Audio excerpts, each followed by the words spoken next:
She was as black as midnight, 40 pounds overweight, but with a face carved by an angel and eyes that pierced directly into your soul. She stood there in this white man's doorway looking up at me pleading. "I know who you are," she said. "I'm sorry. I'm afraid I don't know what you're talking about. My son, he saw you on that bus last week when those three punks tried to rape that girl. He saw you. He said you had a baseball cap on and a hood over your head, but he knew it was you. Lady, I'm sorry, but he said you tried to talk them out of what they was doing, but they attacked you. Pulled knives. He said you hit each of them one time, just once, and none of them got up again. He came home and told me that night. I saw in the paper the next day that 2 of them died in the emergency room. I'd seen her off and on around the building, usually by the mailboxes or in the laundry area, and a couple of times in the little mom-and-pop store in the lobby. She was nice enough, always nodded at me, even smiled now and then. I later looked into her a bit. Single mom, 1 child who was apparently a decent kid. She worked for a dentist. Quiet, kept to herself. More than once I'd heard her light into her boy, reprimanding him for one behavioral infraction or another. Never anything major. I relented. The 2 who died were the ones who pulled knives on me. They intended to kill me. It was in their eyes. And if they were willing to kill someone so openly, so brazenly, then they had more than likely done it before. I gave all 3 of them every opportunity to walk away. Oh, I ain't judging you, mister. Lord knows, this city needs a few hundred more of them punks to wind up just the same. This city was a cesspool, overrun by gangs, one in particular. The Ravens, mixed race, casually violent, into everything, credited with more murders than anyone could count. And the cops did nothing. Why should they? They were getting their cut of the drugs and the prostitution and the human trafficking and the robberies via home invasion and every other form of criminality one can imagine. As were the politicians. Blind eyes all around. And it was the people like this mother and her son who paid the price. The Ravens were the unopposed rulers of the city. They went where they wanted, when they wanted, and did what they pleased. Anyone who objected wound up dead. Or worse, like the husband who tried to defend his young wife from 4 ravens who were intent on our *ping her. She got our *ped, and he wound up with his testicles in his mouth.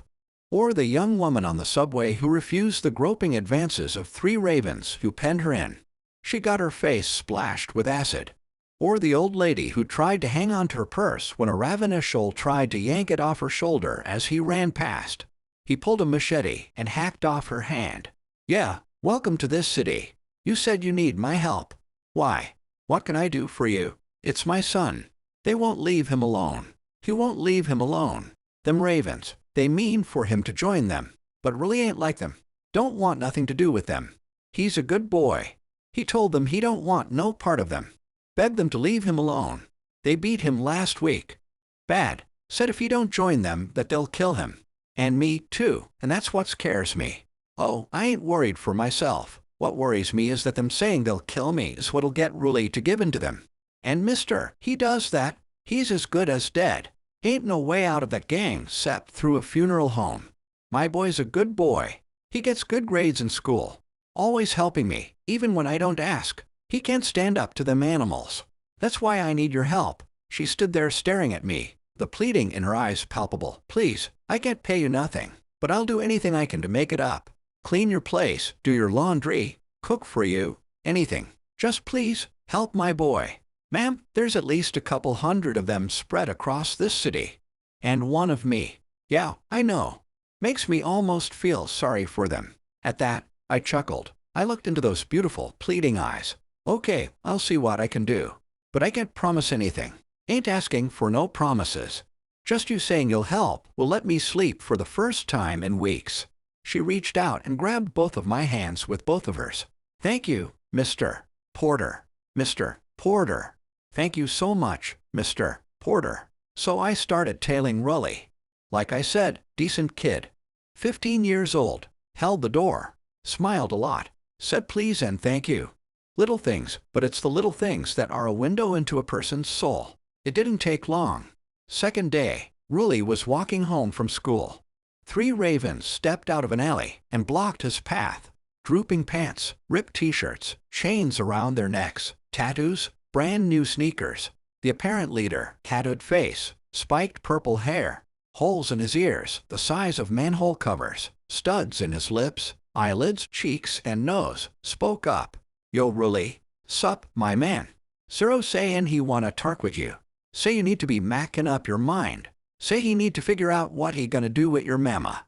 You need to be comin' with us, man, sco." And they pinned him in between them, one on each side and one behind. Rully glanced over his shoulder at me, a panicked look on his face. "Yo, Rully, you looking at that raggedy-ass old man?" "Hey, Holmes," the leader yelled at me. "What you, his bodyguard?" And the three laughed in unison. I kept my head down and continued toward them.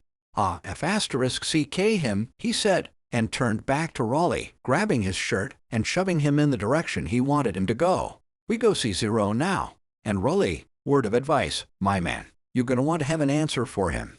One that he's gonna like." His comrades chuckled. The leader pulled a knife and waved it under Ruli's nose. "Zero don't like what you got to say. I'm thinking I ask him to let me do your mama. Think I'ma have me some fun with dem big bobs of hers." That brought gales of laughter from his friends. They weren't in any rush. No Raven ever was. After all, it was their city. No one opposed them, ever. That was about to change. They were shuffling down the sidewalk, one on each side of Raleigh and one behind. I picked up my pace slightly, and in 20 steps I was right behind them. I angled to the left as if to pass. Just as I came abreast of the rear guard, I planted my left foot and raised my right, sending it crashing into the knee of the Raven behind Rully. There was a snap, and his leg was suddenly hanging at a very unnatural angle. His scream bounced off of the brick walls lining the sidewalk. The Raven to Rully's left turned to see what the commotion was. I planted both feet just as his head came around and positioned itself perfectly. My right fist lashed out and slammed into his trachea. His hands flew to his neck as all oxygen had suddenly been cut off. As he dropped to his knees, I reached out and grabbed the knife that I'd spotted in his back pocket. I stepped over the pink, now trying desperately to fill his lungs, and shoved Rully to the rear as I barreled into the leader and grabbed him by the shirt, flicking the 6-inch blade open and shoving it hard beneath the leader's exposed chin. I was a little overzealous, and the point inserted itself a good 1/4 inch into his flesh. A thin stream of blood slid lazily down his neck and soaked into the collar of his ripped t-shirt. "One shove upward and this gets parked in your brain," I hissed. "You listening?" His eyes and mouth were both as wide as they could possibly get. I said, "You listening?" His head bobbed slightly due to the fact that any more movement and the blade would have penetrated deeper into his skin. "Your screaming buddy just might never walk normally again. The one trying to breed is going to pass out before he succeeds, but he'll finally start sucking air. Maybe. I'm being nice to you. You don't have any marks on you. Well," and I glanced down at the little stream of blood. "Nothing bad. Yet. So you need to pay attention. Anyone bothers Rully again, and you have my promise. Ravens will start dying, and when they do, they will go out screaming. You let Zero know that I am holding him personally responsible. Anything happens to Rully or his mother, and I'll come for him. I will find him, and I will kill him. You can tell him I was the guy on the bus. Maybe he'll remember his 2 boys that died as a result. Now," I continued, "you want to live, you run. You don't, I'll kill you where you stand, and go tell Zero myself." I released the pink shirt and shoved him away from me, but not before noticing a spreading darkness at his crotch. The kid had pissed himself. He pivoted and took off like his ass was on fire. I wiped the knife of my fingerprints and folded it back into its handle, then dropped it on the kid who had, in fact, passed out. I checked. He was breathing again. The other kid's screams had brought curious eyes to windows, 2 of which were now open, and heads occupying their yawning spaces. One woman called out, a big grin on her face. "Now, that's what I'm talking about. You go, sweetie. 'Bout time someone take it to them lame-ass punks." 15 minutes later. "You need to understand, Mrs. Cleveland, you and Rully most definitely cannot stay here. They know where you live, and I just kicked the hornet's nest. They will come, and they will come in force. They will have no reservations about killing both of you. I made them look bad, and that is not acceptable for them. If they don't avenge what I did, it could make others think they can stand up to them. That's a problem they need to crush immediately. And showing this city your dead bodies is the only thing that will do that. But where will we go? For the immediate future, you can stay at my place. They don't know where I live, but I suspect it won't take them long to find out. So, one night, 2 at the most, you can bed down in my apartment while I find a place for you to stay. For how long? As long as it takes. I'm hoping I can find this Zero quickly and eliminate him. If I can, I suspect that will solve the problem. Otherwise, the 2 of you are most likely looking at a permanent relocation somewhere away from this city. Your lives will depend on it. But we can't just up and leave. Our lives are here. My job, Rolly's school, family, friends, all of which you can replace. Look, I know it's frightening, but the alternative is much, much worse. She stared at me. Then, how long before you think we should leave the city? Give me a few days, but no more than a week. Longer than that, and they might well track you down.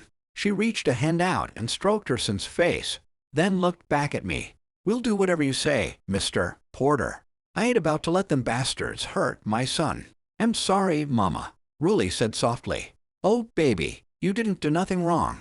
You don't be saying you're sorry. It's them animals that's sorry. Sorry asked punks, every last one.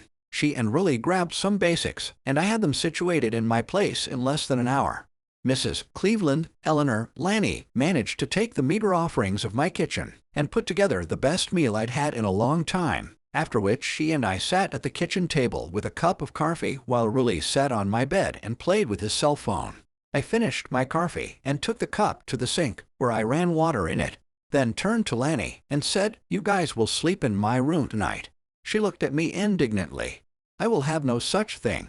I can sleep on the sofa, and Rolly is young enough that a couple of nights on the floor ain't gonna hurt him one bit."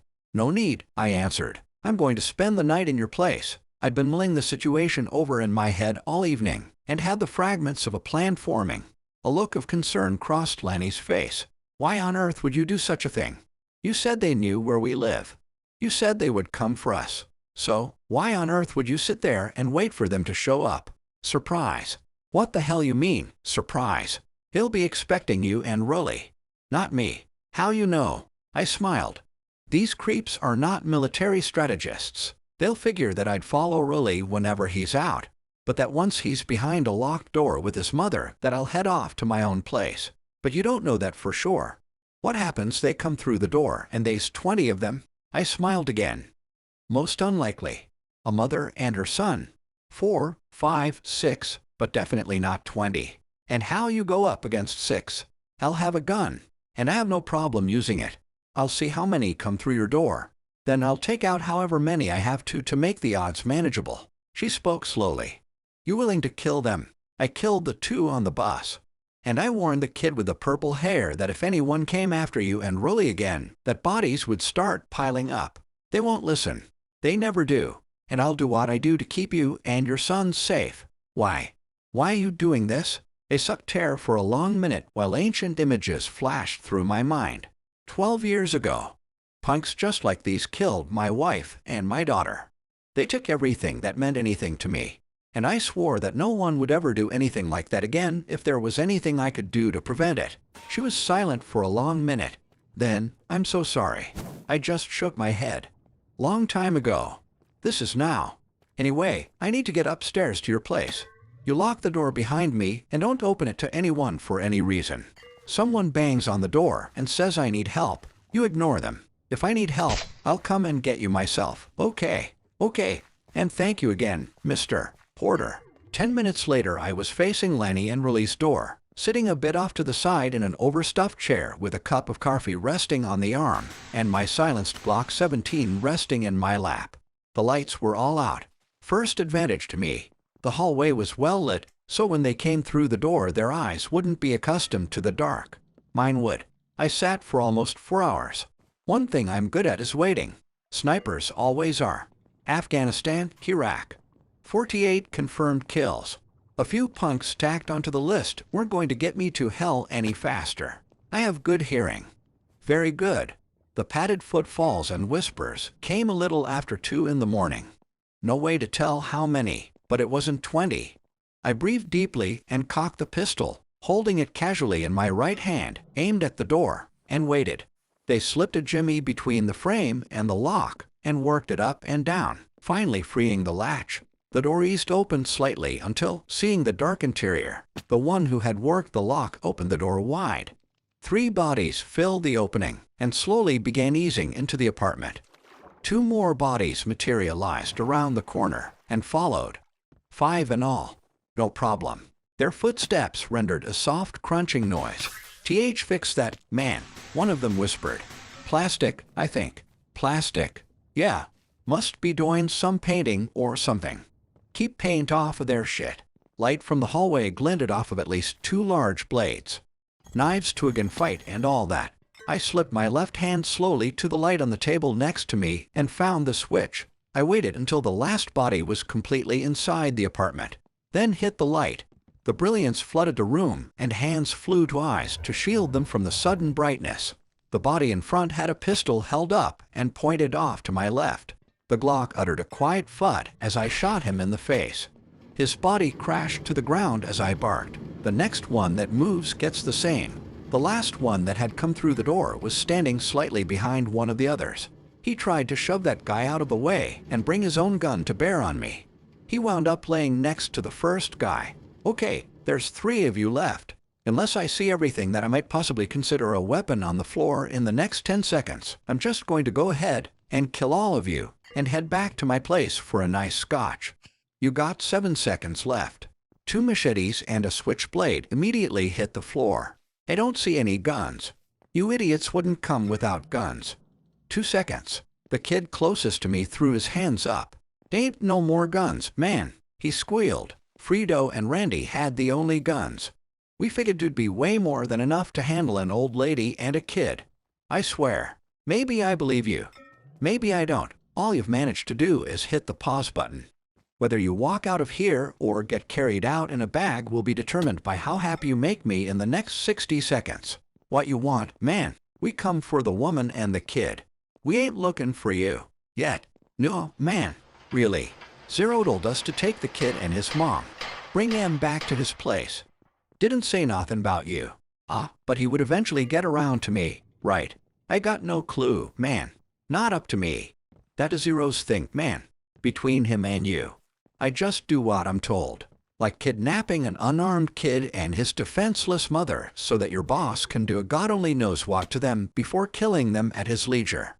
The one who'd been doing the squealing didn't respond. I have a question. Long silence. Would you like to hear it? Finally, yeah, man, I guess. What? Did Purple Hair relay my message to Zero, whoever the hell he is? You mean Slash, that little pink SB*TCH? Little P*SSY pissed himself. Yeah, he told Zero what you said, just before Zero cut his throat for F***ing up. I slowly nodded my acknowledgement of Slash's fate. And what did Slash tell him that I said? His expression changed drastically, but he stayed silent. I shot him in the leg. He fell to the floor and screamed.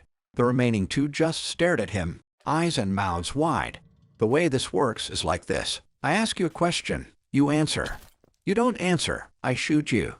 Now, is that clear enough, or do you need me to explain it again? He clutched at his leg and screamed, F***CKU, man, F***CKU. I shot him in the head. I then looked at the other 2. I don't think he understood, I said calmly. They were both trembling. Now, allow me to put the question to the 2 of you. What did Purple Hair? I'm sorry, Slash. What did Slash say to Zero? He told Zero you said if anyone did anything to the kid or his mom that you'd start killing ravens. So, let me take this a bit further. Based on the evidence in front of you, would you say that I'm a man of my word? The 2 cretins looked at each other, then back at me. The one you hadn't spoken yet seized the opportunity. What are you talking about? His hands were trembling noticeably. There are 3 dead men lying at your feet. Recently your friends. Or, I'm assuming they were your friends. Perhaps not, but that has no bearing on the subject at hand. The fact is that the 5 of you came here to harm Rully and his mom. I promised that anyone who did that would die. Have I kept my promise so far? Trembling hands just whimpered. Yes, I noticed what looked like tears in his eyes. I would say you are correct. Now, I need some information. You two are going to give it to me, or you will die and I will just wait another day or two until the next batch of idiots shows up and they'll tell me what I want to know. Your choice, but as you have noted, I am a man of my word. And my word is a promise to kill you if you don't answer my questions. And I would warn you, I am not known for my patience. I will ask each of my questions once. That's it. You don't answer, you take too long, or you try to lie to me, I kill you. That's simple. Play this game by my rules, and there is a slim chance that you might live to tell Zero about it. So I continued. Question number 1. Where do I find Zero? The two looked at each other again, weighing, I assumed, my promise against the knowledge of what Zero would do to them were he to ever find out that they'd betrayed him. I understood their hesitance, but I am a man of my word. I ended Trembling Hand's anxiety with a bullet between his eyes. Last chance, hero, I said to the sole remaining intruder.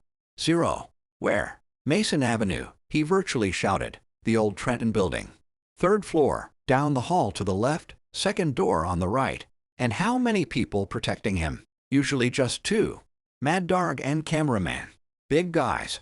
Really, really big. And mean. But Zero think maybe you coming for him. No telling how many. We left, just those 2. But we supposed to be back in an hour. We not show up. He most likely packed the place. I had to ask. Okay, Mad Dog I can figure out. But, cameraman. How the hell did he get that name? He kill someone. He like to take pictures, show him to people, make 'em scared of him. Yeah, okay, makes sense. Next question. How many guards between the front door and that 3rd floor place? 2 inside the main entrance next to the loading dock. 1 at the foot of the stairs and 1 on each landing. 2 outside the door to his apartment. Then, there's Mad Dog and cameraman inside. 1 sleeps while the other watches. Good information. Thanks. And I shot him twice in the heart. There was a look of incomprehension in his eyes. He looked down at his chest and the spreading red blotch on his shirt. Then back at me. I shrugged. I'm a man of my word. You didn't believe what Slash told you? Bad choice. And he fell face down on the floor. Onto the plastic. The plastic I'd bought the day before, realizing that things would most likely come to this. And I didn't want to F***CK up Lanny's apartment with blood stains. I realized that my actions may well seem cold, so I will explain. By their own admission, they had been warned. They chose to ignore the warning. They came there to inflict the worst on an innocent woman and her equally innocent son. I succeeded in disarming them. That didn't absolve them of their guilt, nor did it eliminate the extreme likelihood that had I let them live they would have just moved on to their next victims. Or, what was most likely, come back at Lanny, Raleigh, and me again. And again. And in a very real sense, the blood of any future victims would have been on my hands for letting them go. I always choose to forego that possibility. At any point up to their entering Lanny's apartment, they could have made a different decision. However, once they crossed that threshold, they sealed their own fate. I rose from the chair and set the Glock on the armrest next to the empty coffee cup. Then began the process of hauling the dead bodies to the window I'd opened and shoving them out, close to 2:30 in the morning. Dead of night, 8 floors up, no one below. Not likely that anyone would notice 5 falling bodies that landed in the middle of an alleyway. 12 floors to the building, so a limited number of apartments to check, but the plastic that would leave with me would ensure that evidence would be virtually non-existent, so no fingers to point at Lanny or her son. And the reality was that any investigation the cops might begin would likely amount to some paperwork, and little else. It's not like 5 Ravens would be sorely missed by the community. The only person who would be upset would be Zero, and he and I would be chatting about that in the very near future. The last Raven I'd killed had said that if he and his accomplices failed to return on time, that it was highly likely that Zero would sense danger and flood his accommodations with bodies to minimize any risk to him. That didn't fit into my plans, so I needed to move quickly. 20 minutes later found me standing outside what had been a warehouse complex with offices on the 3rd floor. I'd scouted the surrounding area and seen no guards outside. Odds were that Zero was overconfident and believed that no one would dare try to attack him in his lair, knowing that to do so would amount to suicide. My last victim had said that the interior guards were minimal. I went to work. As my victim had described, there was a doorway next to a long platform that had served as a loading dock. In the parking area next to the dock, and just off to the side of the exterior door, was a dumpster with a sliding access door in the side. I opened it, scrounged around, and found an old piece of wood that I used to pound vigorously on the side, hiding out of sight of the doorway. As expected, the door opened, and the two guards emerged to find out what the ruckus was. *CK was that noise. The first one out asked his partner, glancing around. 2 silenced bullets, 2 guards down. The unlucky guy who had been the last to answer my questions had indicated a guard at the foot of the stairs leading up to 0. I called out, "Yo, get your ass out here. We got a hell of a problem." I heard pounding footsteps from inside and aimed the Glock at the center of the doorway. A body emerged. I fired. The body went down. Inside, I made my way across the warehouse floor to a door on the back wall and the stairway up. I kept to the edge next to the railing and placed each step carefully, hoping not to create any sound. Luck was with me. A half-dozen steps below the second-floor landing, I heard a cough and froze. Then there was the slightest flicker of light. Barely there, but in the dark of the stairway, noticeable. The cigarette.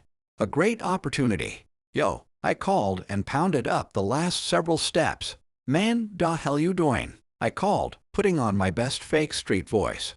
"You know we ain't supposed to be smoking inside." *CK. "Who you?" I answered by swinging the Glock up and putting one silenced bullet into his throat and another into his forehead. He slammed back against the wall and sagged to the floor. I continued up the stairs, no longer trying to be quiet. *skin pink. I spat as I topped the stairs and met the last stairway guard. "You believe that B*TCH zeroed and told us how many times, no smoke inside." As the guard started to open his mouth, I put a bullet into it.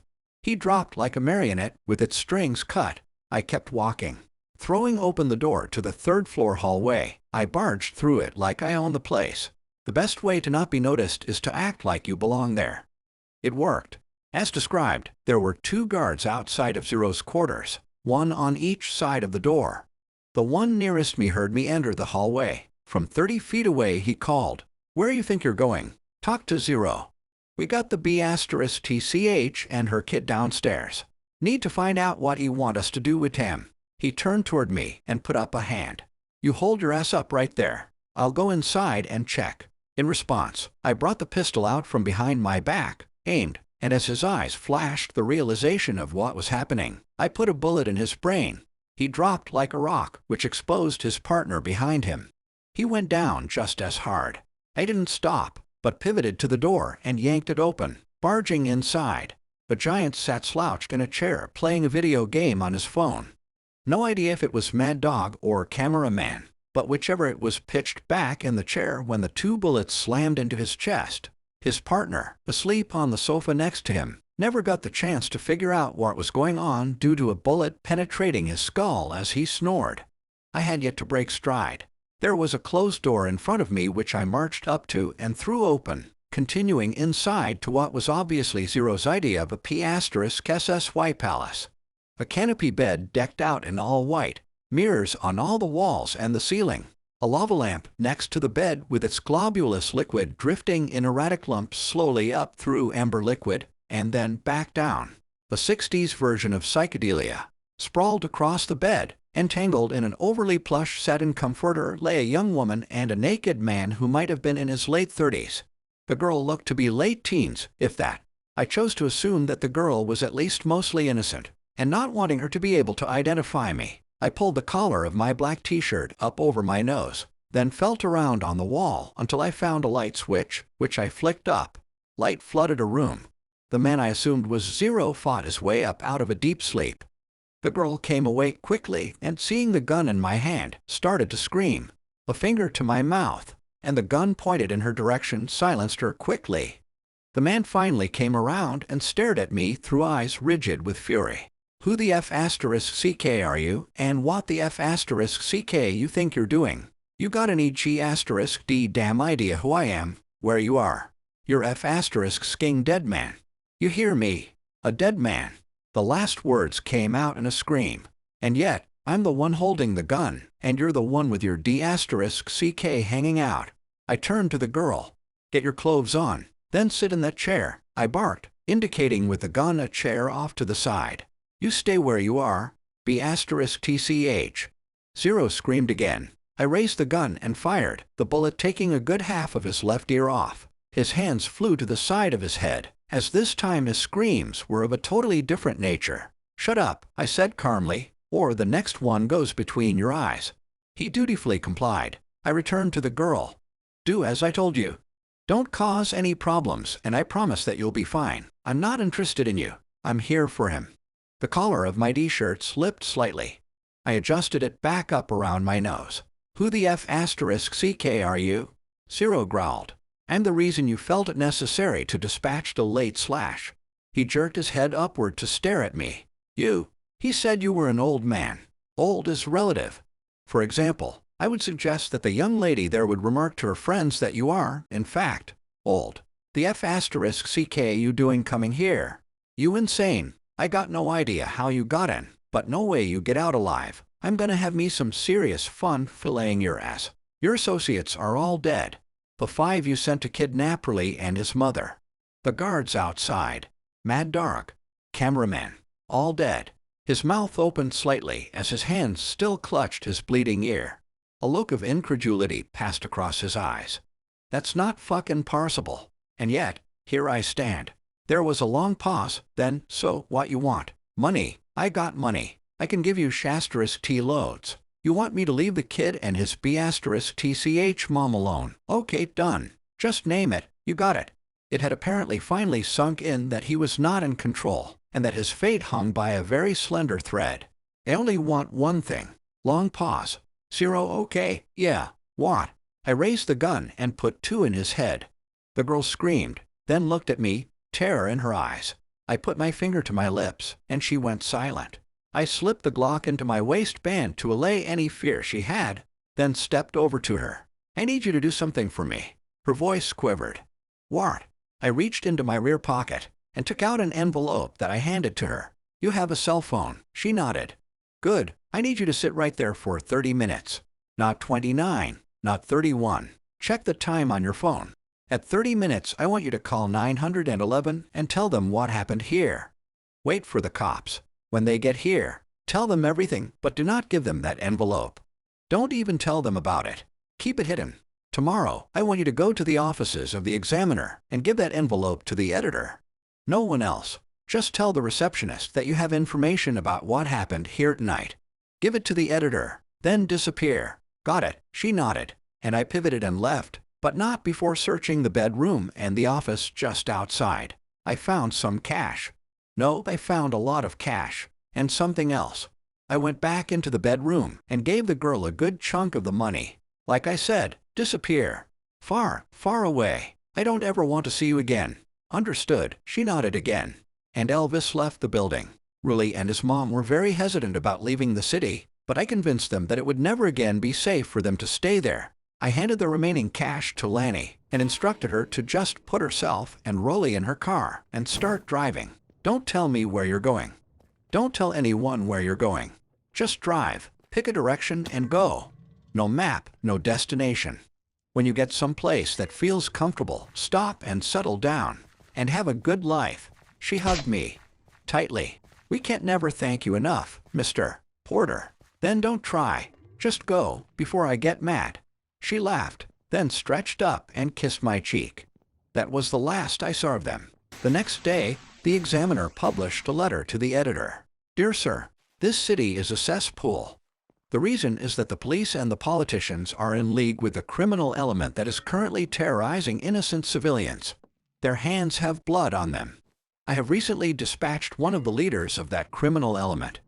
In doing so, I happened across something very interesting. The gentleman I dispatched kept a journal. A very detailed journal. Names, dates, amounts of money passed as bribes. Direct involvement in crimes against the people of this city by those elected and entrusted to lead. Very detailed. One of 2 things is going to happen. 1. The mayor, city council, and the police department will begin aggressively pursuing and prosecuting those who are engaged in the corruption and criminality raging in this city. They will give no quarter. They will hunt down and destroy those now polluting this place we call home. Or, 2. I will hand over this lovely little journal I recently discovered to the Department of Justice and every newspaper in the country, to the leaders of this city. The ball is in your court. I would most strongly suggest that you not call my bluff. The man called zeroed it. You can see where it got him. Signed, the Guardian. So, I guess the war is on.